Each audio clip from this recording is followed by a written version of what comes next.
하나님을 기쁘시게 하라. 잠언 16장 1절에서 9절 말씀으로 오늘도 하나님을 경험하기 원합니다. 누군가를 기쁘게 한다. 한번 생각해 보십시오. 누군가를 기쁘게 한다. 그것은 누군가가 가장 원하는 것을 정확히 확실히 알고 그것에 대한 내가 준비를 지금 할 수 있는 것. 맞지 않습니까? 그래서 누군가를 기쁘게 할 그럼 이유가 뭐냐? 그것은 바로 내가 그 누군가를 진정으로 사랑하기 때문에 그래요. 관심이죠. 늘 관심이 온통 그 사람밖에 없는 거. 뭐 그런 거 있지 않습니까?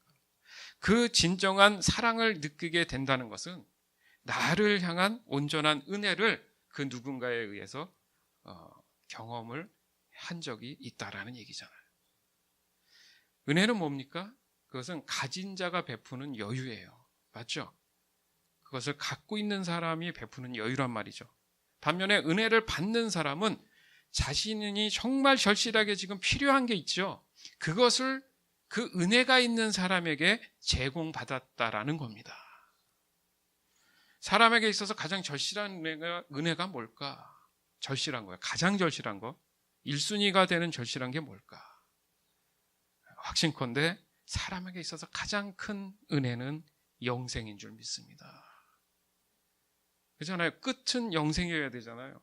다른 삶의 필요들은 그때그때 은혜라고 얘기하지만 가장 큰 궁극적인 은혜는 영생이에요. 명심하십시오. 또 믿음으로 받으시기 바라요. 저희가 새해 1월 1일부터 다시 창세기 1장 1절이 시작됐어요. 통독을 시작했어요. 그 다음에 마태복음 그 필사도 시작을 했습니다. 그것은 무슨 말이냐면 왜 그렇게 시작하냐면 은혜의 시작이기 때문에 그래요. 왜요? 하나님 말씀이니까. 하나님을 인정하는 거니까.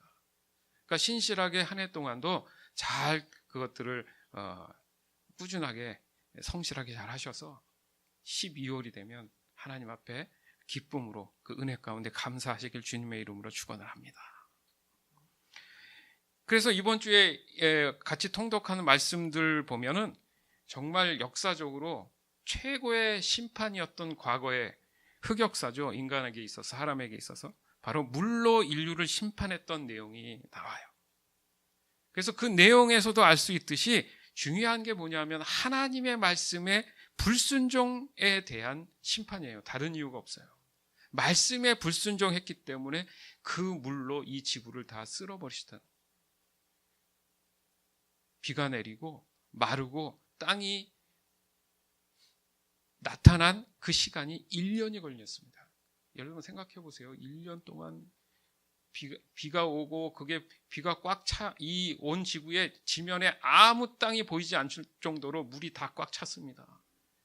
덩그러니 방주만 하나 떠 있었다는 거 상상해 보십시오. 그게 1년의 세월 동안 잠겼으면 나만한 게 있겠습니까? 그 정도로 심판의 그 어마어마한 무서움이 뭐냐 하면 하나님 말씀에 불순종했다라는 이유예요. 다시 말해서 하나님의 말씀에 순종하는 것이 하나님이 가장 기뻐하시는 것이다. 불순종은 하나님이 기뻐하시지 않는다는 거다. 결과적으로 어떻게 할 수 있느냐? 심판이 있다 이겁니다. 그래서 불순종을 죄라고 하는 거예요, 여러분. 다른 게 죄가 아닙니다. 불순종, 말씀에 순종하지 않는 것이 죄다. 죄는 하나님의 말씀에서 벗어난 상태를 얘기하는 거예요. 하지만 하나님은 영원하신 그 사랑 때문에 다시 한번 우리에게 구원의 은혜를 지금 주신 거예요. 할렐루야. 너무 감사한 일인 거예요, 이게. 예? 물심판이 있는 이유로 야, 이젠 됐어. 이제 지겨워. 인간이 뭐고 나 다 필요 없어. 이러셨으면 어떻겠습니까? 그러면 어찌됐든 태어났던 사람들은 다 지옥으로 가고 그냥 죽음으로 끝나는 거예요. 그러면 전부 다 무법천지겠죠. 살기 위해서 남을 죽일 수도 있는 그런 험난한 삶이 지구에서 이제 벌어졌다고 상상을 해보십시오. 얼마나 무섭습니까? 따라서 사람에게 있어서 가장 큰 은혜는 바로 하나님의 말씀에 순종하는 거다. 그 결과가 하나님이 기뻐하시는 삶인데 그것은 바로 하나님과 동행하는 것이다. 이걸 영생이라고 얘기하는 거예요. 하나님은 노아의 그 방주 사건 이후로 더욱 하나님의 절대적인 은혜가 필요하도록 사람들에게 언급하십니다. 너희는 이제 내 은혜 없이는 살 수 없어. 창세기 8장 18절에서 22절. 노아가 그 아들들과 그의 아내와 그 며느리들과 함께 나왔고 땅 위의 동물 곧 모든 짐승과 모든 기는 것과 모든 새도 그 종류대로 방주에서 나왔더라. 노아가 여호와께 제단을 쌓고 모든 정결한 짐승과 모든 정결한 새 중에서 제물을 취하여 번제로 제단에 드렸더니 여호와께서 그 향기를 맡으시고 그 중심에 이르시되 내가 다시는 사람으로 말미암아 땅을 저주하지 아니하리니 이는 사람의 마음이 계획하는 바가 어려서부터 악함이라. 내가 전에 행한 것 같이 모든 생물을 다시 멸하지 아니하리니 땅이 있을 동안에는 심음과 거둠과 추위와 더위와 여름과 겨울과 낮과 밤이 쉬지 아니하리라. 아멘. 이 말씀을 잘 보면요, 와, 이제 심판이 없대. 이렇게 하면서 좀 긍정적으로 생각할 수 있는데, 한번 생각해 보세요. 하나님 입장에서 지금 말씀하시는 거잖아요. 그렇게 보면 굉장히 조금 두려움이 느껴진단 말이죠. 사람의 이 악독과 죄에 대해서 다시는 땅을 저주하지는 않는다는 말씀이세요. 이걸 잘못 들으면은 이제는 이 지구가 더 이상 우리가 사는 데 있어서 문제가 없겠구나 이렇게 들릴 수 있는데 그게 아니라는 거예요. 상당 부분 망가져버린 지구가 돼버렸습니다. 그때는요, 춥다 덥다가 없었단 말이에요. 그런데 이 말씀을 보면요, 하늘의 문이 창문이 열려가지고 거기 있던 물들이 다 쏟아져 나오고 땅속 깊은 곳에서 샘이 솟아나가지고 물이 다 그렇게 찼다 하고 이렇게 나옵니다.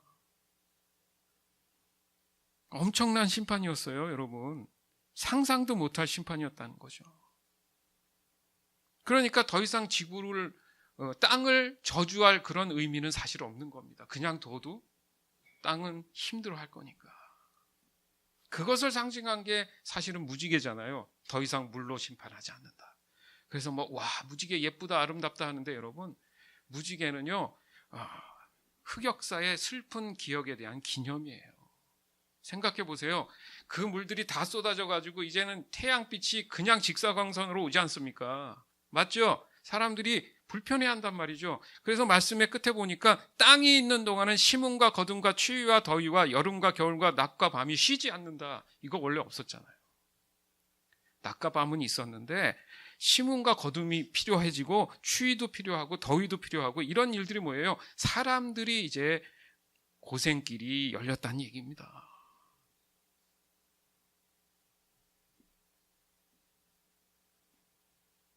더 이상 땅으로 인해서 사람을 저주할 필요가 없었던 거죠. 그럼 무슨 말이냐? 하나님 보세요. 이 말씀 보시면 그런 말씀을 하십니다. 여기에 보면 여호와께서 노아의 그 제단을 받으시고 하시는 말씀이 내가 다시는 사람으로 땅을 저주하지 않겠다. 왜냐하면 이는 사람의 마음이 계약한 바가 어려서부터 악하다. 아예 인간은 죄 덩어리다. 그러니까 굳이 이제 땅을 심판하지 않을 것이다. 그럼 누구를 심판한다는 거예요? 이제는 두리뭉실하게 뭉쳐서 심판하는 게 아니라 한 사람 한 사람 개개인의 믿음과 순종을 보고 내가 이제는 심판할 거다. 따라서 너희에게 구원이라는 은혜를 줄 텐데 그것을 네가 받겠느냐 안 받겠느냐. 그럼 받는 사람도 있고 안 받는 사람도 있겠죠. 그래서 예수님이 재림하셨을 때는 개개인의 심판이 있는 거예요. 어떻습니까? 더 긴장되지 않으세요? 그렇게 된 심판이 결국에 가서는 이제 그 발판으로 삼은 게 바벨탑 사건이에요. 인간의 어떤 죄악이 더욱더 또 극심해져서 하나님을 도전하는 일이 또 벌어졌습니다. 반복해서. 그래서 하나님을 향해서 탑을 쌓기 시작합니다. 그랬을 때 언어가 다 바뀌고 막 이런 일이 있지 않습니까? 그게 창세기 11장에서 나오면서 바로 12장 넘어가면서 나온 인물이 아브라함이에요. 이게 연관성이 굉장히 있습니다. 뭐냐 하면 복음을 통한, 예수 그리스도를 통한, 그 복음을 통한 명분화를 위해서 구원을 너에게 은혜는 주겠지만 이제는 개개인의 문제다. 예를 들어서 옆에 있는 사람이 무슨 나쁜 짓을 해도 내가 기도하면 저 사람을 구원시키는 게 아니라는 거예요. 그 사람이 회개하고 하나님 앞에 돌아왔을 때 그 사람의 몫이지, 내가 기도하는 중보는 그 사람의 마음을 바꾸기 위한 건 되겠죠. 내가 은혜가 있고 구원받았다고 해서 옆에 있는 사랑하는 사람들이 거저 구원을 받는 일이 없어졌다는 얘기입니다. 중요한 거예요. 나부터 잘 믿어야 된다는 얘기예요. 나부터. 그래서 창세기 12장에 보면 아브라함 같은 경우 어느 날 갑자기 아버지가 돌아가셨어요. 그 아버지 직업이 그 작은 이렇게 우산 깎아가지고 파는 사람이었거든요. 뭐냐면 부적처럼 예전에는 그걸 갖고 다녔어요. 이렇게. 그 당시에. 그걸 깎아가지고 팔아서 이제 자식들을 먹이는 그런 일들을 했단 말이죠. 그런데 갑자기 죽습니다. 식구들은 꽤 되는데 아브라함이 맞이였어요. 이거 어떻게 해야 되나. 이제 막막한 거죠. 아버지만 바라보고 살았는데. 정말 갈 바를 모를 때에 하나님이 11장 후반부와 12장에 나타나세요. 아브라함한테. 아브라함을 택하신 거죠. 이게 무슨 얘기냐? 구원에 대한 명문화를 시작하신 거예요. 한 개인을 통해서 하나님이 복을 주시고 은혜를 주셔서 이제 예수 그리스도의 예표를 함으로 통해서 개개인의 구원에 대한 말씀을 하시기 시작한 겁니다. 결국 아브라함이 어떻습니까? 하나님의 말씀을 믿음으로 순종하는 처지에 놓여 있었어요. 선택의 여지가 없잖아요. 맞죠? 그래서 히브리서에 보면 아브라함을 표현하기를 믿음의 조상. 우리의 삶에서도 때론 답이 없이 코너로 몰려서 더 이상 어떻게 할 수 없는 끝에 왔을 때 경우 있습니다. 사람들이 선택하는 것은 자기만 잘 살겠다고 자살하잖아요. 그래서 저는 자살이에요. 이기적인 거죠. 남은 식구들은 생각도 안 하고 자기만 끝내면 됩니까? 무책임한 거죠. 끝에 몰렸을 때 내가 선택할 수 있는 방법이 무엇이 있을까 했을 때 선택한 게 극단적인 거 아닙니까? 그러나 평상시에 내가 하나님의 말씀을 늘 사모하고 붙잡고 있었고 하나님이 기뻐하시는 사람이었다면 그런 상황 속에서 난 뭘 했을까? 두 손을 잡겠죠. 하나님께 기도하겠죠. 그래서 말씀이 내 안에 울리면 어떻습니까? 그 말씀을 붙잡는다는 거예요. 뭐예요? 하나님을 붙잡는다는 얘기입니다. 무슨 말이냐면 우리의 삶을 보면 이 아브라함의 그 극한적인 시간과 뭐가 다를 수 있느냐 이겁니다. 믿음과 순종을 요구하는 그 시기와 뭐가 다르냐는 거예요. 아브라함의 한 구원의 의미와 가치가, 그 역사가 내 삶의 가치와 의미와 역사에 같은 부분일 수 있다는 거예요. 아니요, 같습니다. 내가 믿음을 갖기 위해서 하나님이 내게 은혜로 찾아와 주셨어요. 나는 어떻게 할 것인가? 아브라함처럼 믿음과 순종으로 나갈 것인가? 아니면 에이 아닙니다. 지금 먹고 살기 바쁜데 이럴 것인가? 구원의 메시지는 이미 아담이 타락한 이후로 시작됐어요. 사실은 그 구원이라는 그 의미가 바로 하나님의 절대적인 은혜만이 가능하다, 이것을 말씀하시는 거예요. 여러분. 다른 데서 구원을 찾을 수가 없다는 얘기입니다. 따라서 하나님을 기쁘시게 하는 것은 하나님의 은혜만을 인정하고 하나님의 말씀만을 믿음으로 순종할 때 일어난다는 걸 우리는 깨달아야 된다는 얘기예요. 얼마 전에 뉴스를 봤는데 한국의 그 에이즈 환자가 10년 전보다 10배 이상 늘었답니다. 에이즈가 뭔지 아시죠, 여러분? 그것뿐 아니라 또 그 외에 범죄들이요, 예전보다 너무 많이 급속도로 빨라지면서 또 많은 그런 치수들이 높아지고 있다라는 그런 보도를 봤습니다. 뭐 그 원인이 뭐냐라고 또 거기서 이렇게 찾아봤는데 의외는 아니지만 이게 통계적으로 봤을 때 스마트폰이 원인 제공을 한대요. 그러니까 얼마 되지 않았잖아요. 스마트폰이 이렇게 된 지는 한 10여 년 정도 남짓인데 그래프를 보니까 그때 이후로 그게 범죄나 이런 것들이 급증했다는 거예요. 편리해져서 참 좋은 장점들이 분명히 있습니다. 그러니까 너무도 다양한 기능을 가질 수 있다라는 이것이 도리어 사람들로 하여금 미혹에 쉽게 빠질 수 있게 만든다는 거예요. 즉 심령이 연약하게 만들더라는 거죠. 뭘 의존하게 됩니까? 그런 기술들을 의존하기 시작하니까, 마음이 뺏기기 시작하니까 뭐든지 쉽게 내가 그런 것들을 이렇게 삶 속에서 손을 대기 시작한다라는 거죠. 예전엔 상상만 하고 방법을 잘 몰랐는데 너무 이제 손쉬워진 거예요. 요즘 젊은 사람들이 좀 좋은 것도 있겠지만은 좀 약간 좀 우려되는 게 뭐냐면 그 유튜버라고 하지 않습니까? 유튜버라 해서 그걸로 이제 조회수를 높여서 또 그렇게 전문 직업을 하는 친구들이요, 연령층이 되게 젊은 사람들이 많아요. 거기에서도 문제가 되게 많지 않습니까? 그걸 좋은 방법으로 쓰면 좋은데 자꾸 그것에 대해서 자꾸 얼매이게 시작하니까 자꾸 잘못된 컨텐츠가 자꾸 나온단 말이죠. 그걸 보는 사람들은 수만 명, 그렇죠? 되지 않습니까? 그런 사람들이 그걸 보고 또 따라한단 말이죠. 이런 일들이 벌어진다는 거, 무슨 말을 하고 싶습니까? 그 예전에 하나님의 말씀에 불순종해서 타락했던 그런 시대가 있는데 지금도 그런 것들이 점점 더 만연되지 않을까? 말씀 중에 보면 그런 말씀들이 기억나는 게 있습니다.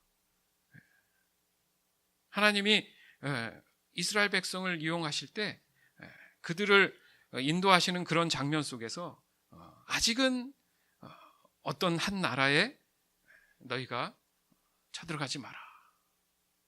왜냐하면 그 나라가 아직 죄가 다 차지 않았기 때문에 그렇다. 하나님 때가 아니다. 뭐 이런 말씀이 있는 거 보면 죄도 어떤 양으로 따지면은 점점점 더 차 올라가고 있지 않나. 그랬을 때 바로 예수님의 재림이 있는 그 시기이지 않을까. 말씀에도 그런 말씀들이 있어요. 근데 시대를 봐도 굳이 말하지 않아도 여러분 환경을 좀 보십시오. 그런 걸 보면 역사는 반복이라는 걸 알 수 있잖아요.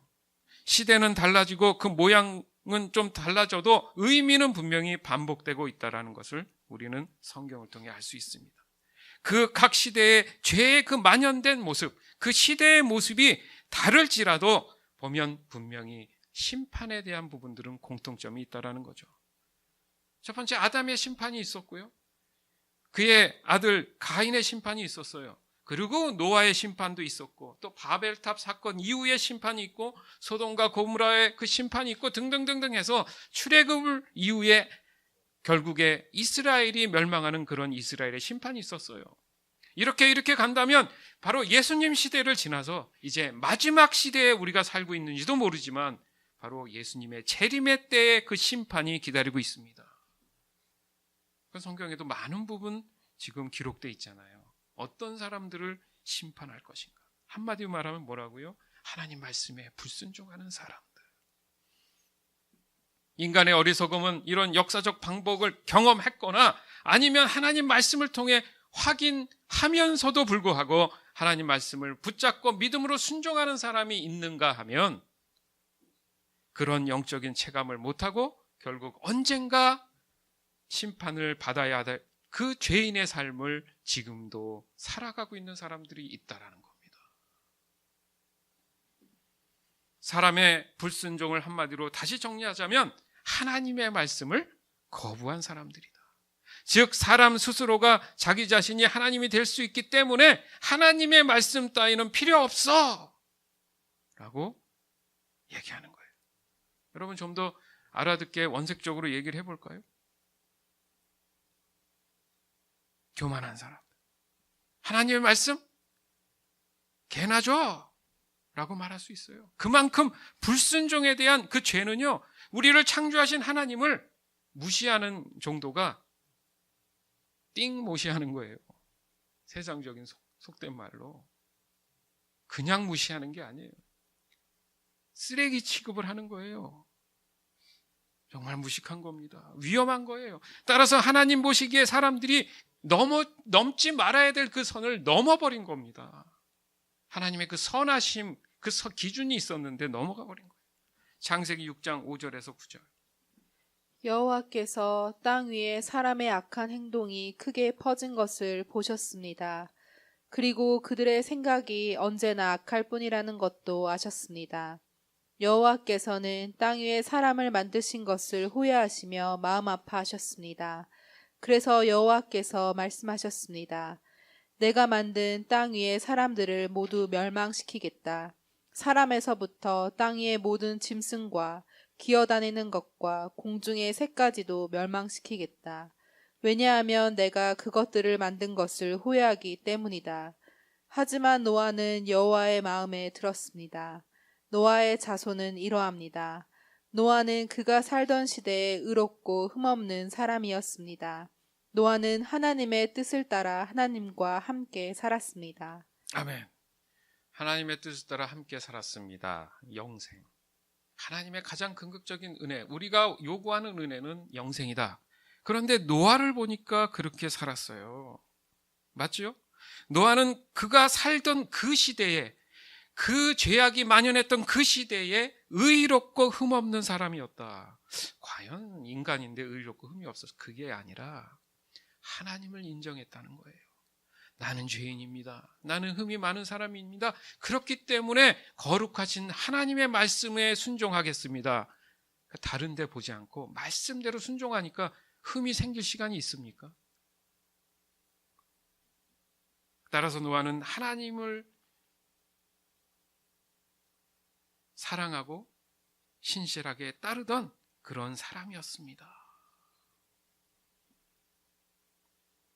땅의 악한 행동들, 수많은 그런 죄된 것들이 바로 하나님이 사람들을 심판하게 된 결과였는데, 그것이 바로 7절에 보니까 내가 만든 땅 위의 사람들을 모두 멸하겠다. 사람부터 해서 땅의 모든 짐승과 기어가는 모든 공중에 나는 새까지 멸망하시겠다. 그러시면서 왜냐하면 내가 그것들을 만든 것을 후회하기 때문이다. 자, 그러면 후회하기 때문이다 했던 그 시대 만드셨던 건 다 지금 없어진 거잖아요. 맞죠? 노아 방주 사건 이전에 있는 것들은 하나님께서 다 쓸어버린 게 맞죠? 후회하신 내용은 다 없어진 거예요, 이제. 그래서 새 언약을 다시 시작하시는 거예요. 그러니까 과거 것은 이제 아예 없는 거예요. 아예 없는 거. 후회하신 거. 정리하신 거 맞죠?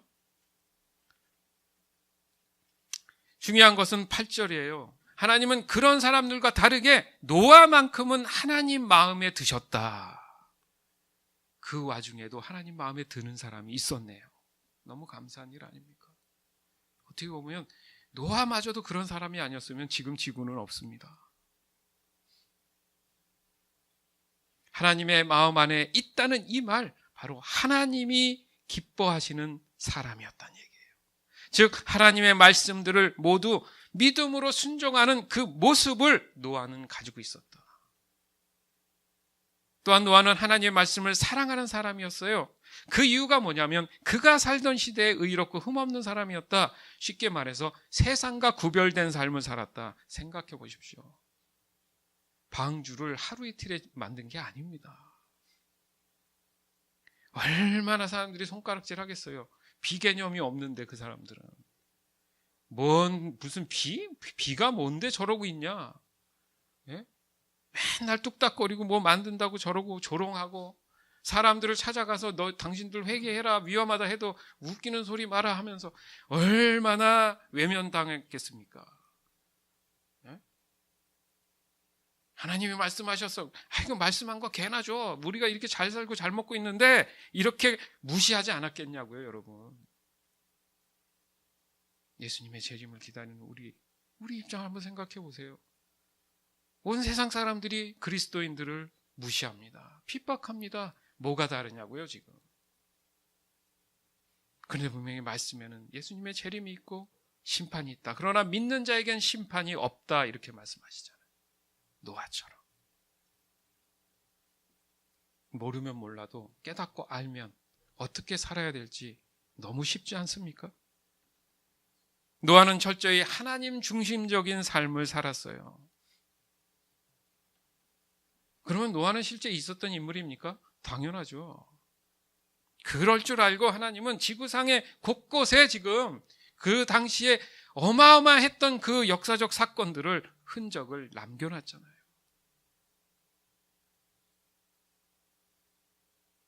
며칠 전에 그랜드 캐년에 캐나다의 유학생 한국 사람이 구경하다가 실족해가지고 떨어져가지고 지금 혼수 상태라고. 그 다음엔 어떻게 되는지 모르지만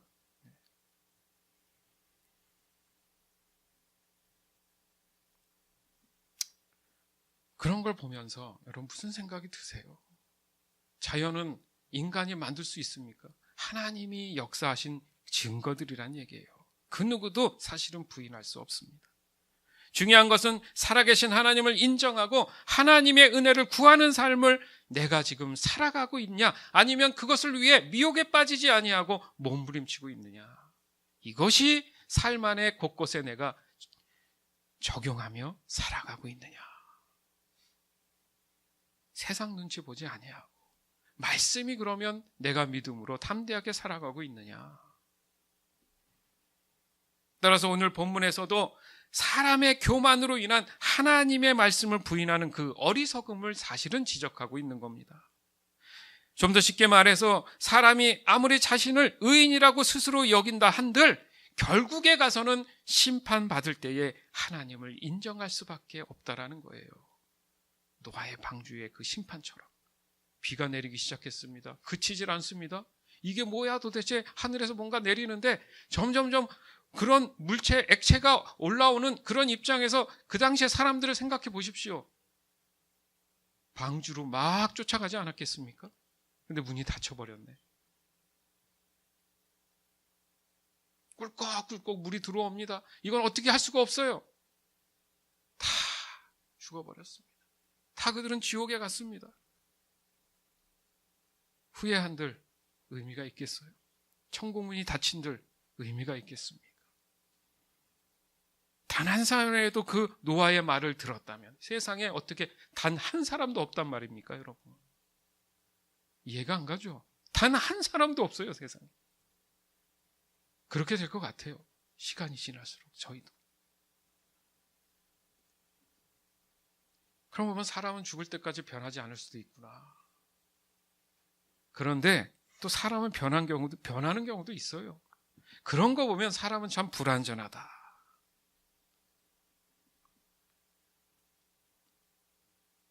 지금 우리가 살아가는 이 삶 속에서 내게 직면하고 당면한 이 삶의 문제들, 현실들, 여러분 초월할 수 있습니까? 그게 몇 사람이나 되겠어요? 잠언 16장 1절에서 3절. 마음의 계획은 사람이 세우지만 그 일을 이루시는 분은 여호와이시다. 사람의 행위가 자기 보기에는 모두 깨끗하여도 여호와께서는 마음을 살피신다. 너의 일을 여호와께 맡겨라. 그러면 너의 계획이 성공할 것이다. 아멘. 여러분, 사람 마음 쉽게 믿지 못합니다. 그 범죄 벌어지는 그런 일들 보면 그 동네에서 소문난 효자, 매너 좋고 좋은 사람, 근데 나중에 알고 봤더니 살인자야. 그런 거 아십니까? 뉴스 보면 한두 군데가 아니에요. 이런 일들이요. 이런 거. 사람 마음 쉽지 않아요. 사람은 스스로 자기 기준에 의해서 모든 걸 적용하게 돼 있어요. 이해가 안 가는 거죠. 내가 한 행동이 맞다고 늘 생각을 하지만 그것은 이미 미혹에 빠진 거예요. 때론 자신의 노력으로 무언가를 성취했다고 믿어 의심치도 않아요. 그러나 때로는 자신의 뜻대로 그 시간에 안 되는 경우도 있습니다. 아예 안 되나 보다 포기하고 있는 상황 속에서 희소식도 들려요. 또 될 듯 안 되고 또 안 될 듯 되는 것, 이 수많은 경우들을 우리는 늘 삶 속에서 경험으로 알고 있잖아요, 여러분. 그러니까 명확하지 않은 거예요, 우리의 인생은. 여러분도 올해 세운 계획들이 분명히 있습니다. 같이 또 기도 제목도 저기 붙여놓고 기도하기를 원하잖아요. 혹 그것이 하나님의 뜻을 위한 것인가? 그 의도가 아니면 내가 필요해서 하나님을 이용하는 것인가? 이게 관건입니다. 왜냐하면 노아의 그 방주 때에 보더라도 노아 외의 사람들은 자신들의 계획에 정말 최선을 다했어요. 그것이 잘 사는 거라고 믿었다는 거죠. 그 결과 부정한 방법이나 불법 또한 사용해도 괜찮다. 법이 따로 없으니까. 그것을 정당화하는 합리화가 있었다는 얘기죠. 그러나 사람이 하나님을 창조했습니까? 말도 안 되는 얘기란 말이에요. 하나님이 사람을 창조한 겁니다. 따라서 하나님이 모든 것을 아시고 운행하는 게 맞아요. 그게 진리란 말이죠. 거기에 하나님의 형상대로 지음을 받았다는 이유로 사람이 마치 하나님이 될 수는 없습니다. 그래서 3절에 보면 너희의 일을 여호와께 맡기라. 그리하면 너희 계획이 성공할 것이다. 이걸 도대체 현실 속에서 어떻게 하라는 얘기입니까? 어떤 일들이 있지 않습니까? 내가 기도함으로 계획을 했는지 모르지만 어쨌든 그것을 하나님께 늘 기도하는 거예요. 잘 된다, 안 된다 그런 의미도 중요하지만 하나님 이 일들에 대해서 하나님의 말씀 뜻대로 내가 순종하며 하겠습니다 라고 단 한 번이라도 기도했냐 이거죠. 그러면 지혜를 주셔서 인도하시는 대로 내가 순종하면 남들은 안 된다 해도 노아처럼 믿지 않는 사람들은 손가락 치면 안 돼 하지만 내가 하나님 주신 말씀 저들의 얘기를 들어보면 이게 논리적으로 안 맞는데 하나님이 자꾸 감동을 줘서 확신을 줘요. 기도하는 사람이라면. 그러면 그걸 믿음으로 순종하니까 나중에 결과적으로 반전이 일어나더라는 얘기죠. 궁극적으로 하나님 뜻이 늘 맞다라는 얘기입니다.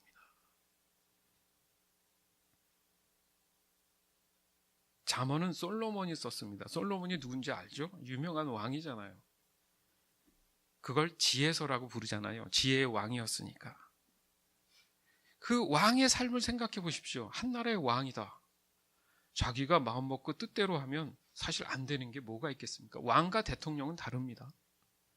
왕은 그냥 절대자예요. 그냥 말하면 법입니다. 안 될 게 뭐가 있어요? 그러나 하나님이 솔로몬을 통해서 이 잠언을 기록했다라는 이유가 중요한 겁니다. 세상의 최고의 자리, 그 왕의 자리조차도 하나님 보시기에는 아무것도 아니다라는 그 말씀을 지금 사람들에게 하고 있는 거예요.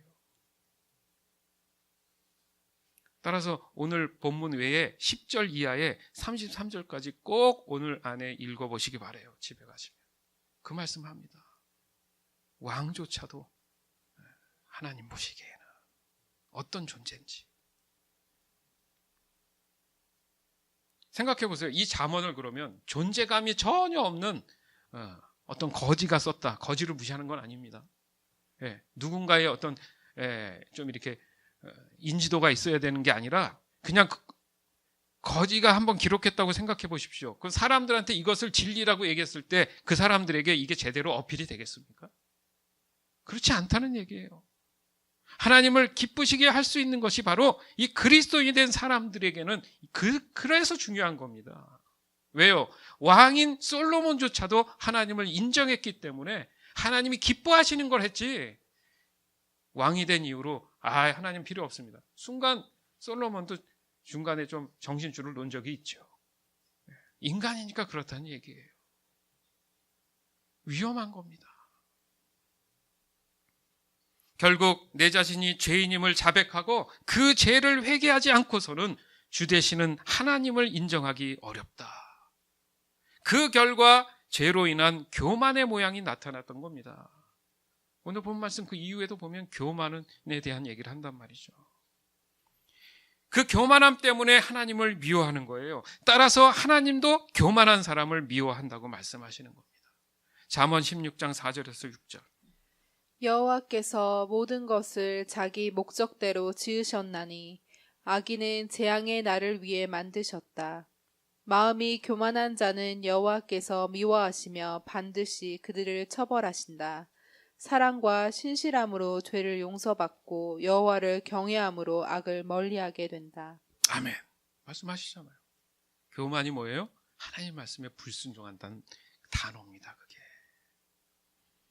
나 잘났다는 거죠. 하나님 필요 없다는 거예요. 그렇다고 해결을 잘하느냐? 세상 근심 걱정은 다 하고 살지 않습니까? 하나님은 하나님이 보시기에 좋은 기준으로 우리 모두를 사실 만들었잖아요. 사람이 자신들의 목적을 위해 하나님을 만든 게 아니라는 거죠. 그런 경우라고 한다면 그것을 우상이라고 하는 거예요. 우상은 내 마음속에 있는 것이 비쳐 나온 거잖아요. 바라는 거. 또한 악인이 사라지지 않는 이유는 의인 때문에 그렇다는 거예요. 의인을 위한 거죠. 즉 하나님을 더욱 인식하기 위한 수단입니다. 다시 말해서 하나님을 기쁘시게 하기 위한 하나님의 계획인 거예요. 플랜.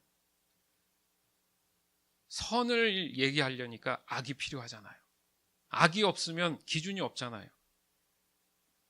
따라서 믿는 우리는 하나님을 기쁘시게 하기 위해서 하나님을 향한 사랑과 신실함으로 하나님 앞에 설 수밖에 없구나. 이걸 깨달아야 된다는 얘기예요. 그것이 하나님을 경외하는 것이라고 말씀하시잖아요. 이런 신앙을 통해서 하나님은 기쁨을 받게 되신다는 겁니다. 잠언 16장 7절에서 9절. 사람의 행위가 여호와를 기쁘시게 하면 그 사람의 원수까지도 화목하게 하신다. 적은 재물로 의롭게 사는 것이 부정하게 얻은 재물을 쌓아놓고 사는 것보다 낫다. 사람은 자기 마음의 앞날을 계획하지만 그 걸음을 정하시는 이는 여호와이시다. 아멘. 사람의 행위가 여호와를 기쁘시게 하면 오늘 핵심이 이거 아닙니까? 하나님이 원하시는 행동이 있다라는 거죠. 그대로 한다면 자기뿐 아니라 그 사람의 원수까지도 하나님께서 화목하게 만들어주신다. 할렐루야. 문제는 나구나. 나로부터 시작돼야 되는데 남 탓만 했구나. 원망만 했구나. 내가 하나님 앞에 인정받을 수 있다는 것, 하나님이 기뻐하시는 행동을 해야 되는구나. 그러기 위해서 내 마음이 어떻게 돼야 된다요? 하나님을 사랑하는 마음이 있어야 되는구나. 말씀을 사모해야 되는구나.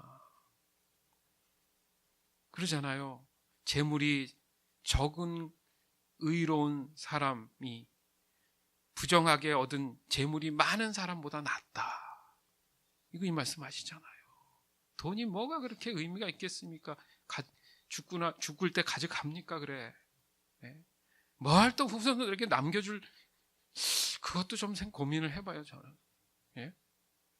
내가 하나님 잘 믿고 영생하면 얻는 게 중요하다. 그것을 자녀한테 차라리 물려주는 게 낫지 않습니까? 그러면 천국에서 만날 거 아닙니까? 어느 날 봤더니 자기 자식들은 없어. 자기만 가 있어.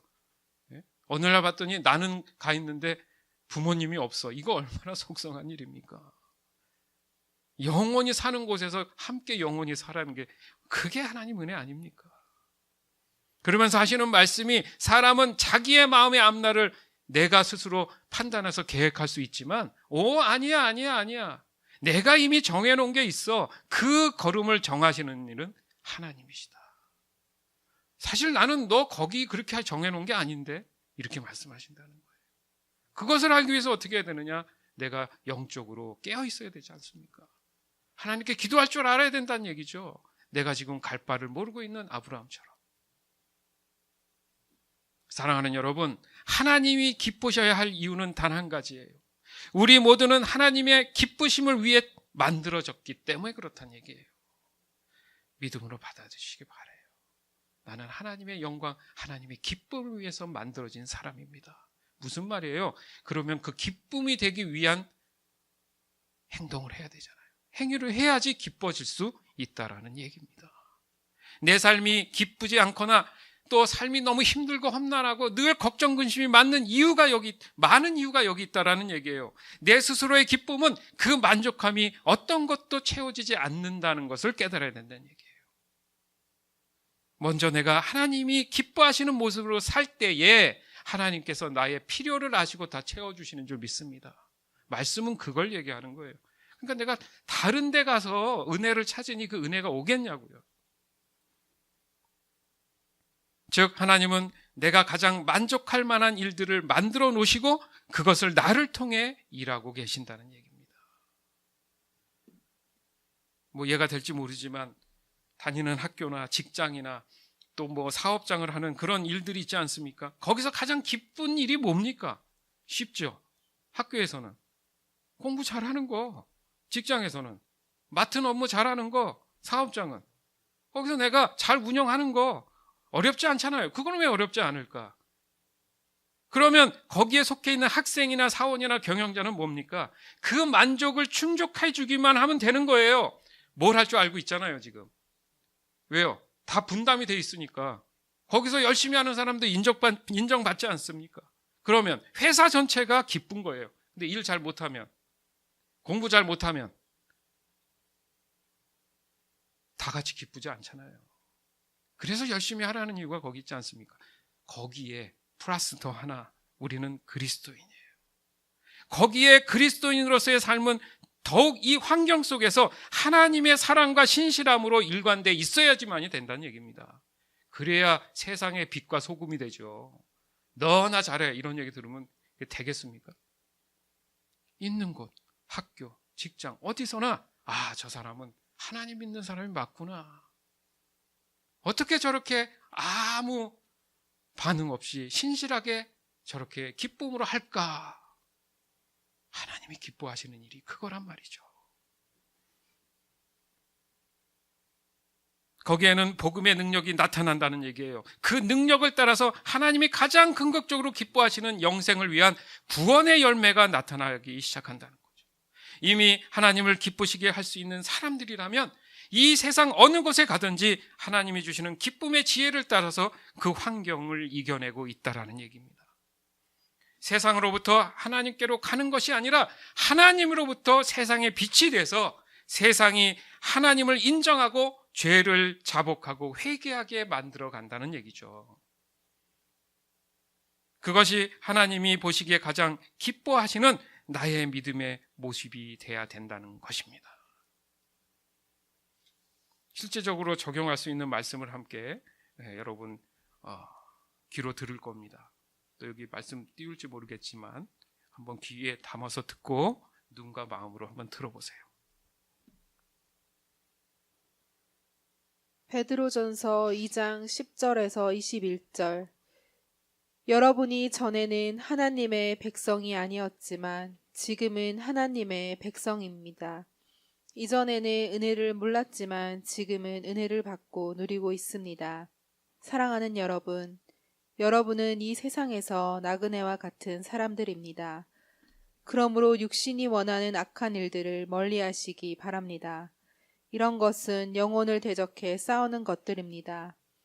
여러분 주위에는 믿지 않는 자들이 많이 있습니다.